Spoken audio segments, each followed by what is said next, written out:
Hello viewers, যারা ঝটপট recipe চান আজকের রেসিপিটি তাদের জন্য বেস্ট হতে পারে। সময় বাঁচবে প্লাস অনেক মজাও হবে। আমি এরকম বড় বড় পুঁইশাকের পাতা বাজার থেকে কিনে নিয়েছি, সেগুলো আমি পরিষ্কার পানি দিয়ে ধুয়ে নিয়েছি। বাকি যে উপকরণগুলো লাগতেছে, পেঁয়াজ, মরিচ, লাগতেছে চিংড়ি মাছ, জিরা বাটা, রসুন বাটা, হলুদ গুঁড়া, মরিচ গুঁড়া, লবণ পরিমাণ মতো। তো প্রথমে আমি এখানে পুঁইশাকের পাতাগুলো ঝিরিঝিরি করে কেটে নিব। তার জন্য অনেকগুলো পুঁইশাকের পাতা আমি একসঙ্গে নিয়ে নিয়েছি, বোটা কেটে ফেলে দিব। বাকি অংশ এরকম ঝিরিঝিরি করে কেটে নিব। খেয়াল রাখতে হবে অনেক মোটা যেন না হয়, আবার চিকনো যেন না হয়। এরকম করে আমি সবগুলা পাতা কেটে নিব। সবগুলো পাতা কাটা শেষ। আমার এখন প্যানে তেল দিয়ে দিব।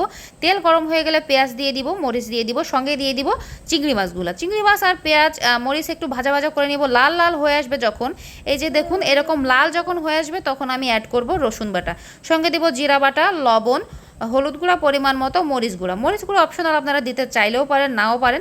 এখন আমি হালকা পানি দিয়ে কষিয়ে নিব। এই যে আমার কষানো শেষ, এখন আমি ঝোলের পানি অ্যাড করব। ঝোলের পানি যখন বলক আসবে, আমি পুঁইশাকের পাতাগুলো দিয়ে দিব। পুঁইশাকের পাতা দিয়ে কয়েকবার ঢেকে ঢেকে নাড়াচাড়া দিয়ে রান্না করে নেবেন। এই তো আমাদের রেসিপি কমপ্লিট। ঝটপট করে আপনারা এরকম রেসিপি তৈরি করতে পারবেন।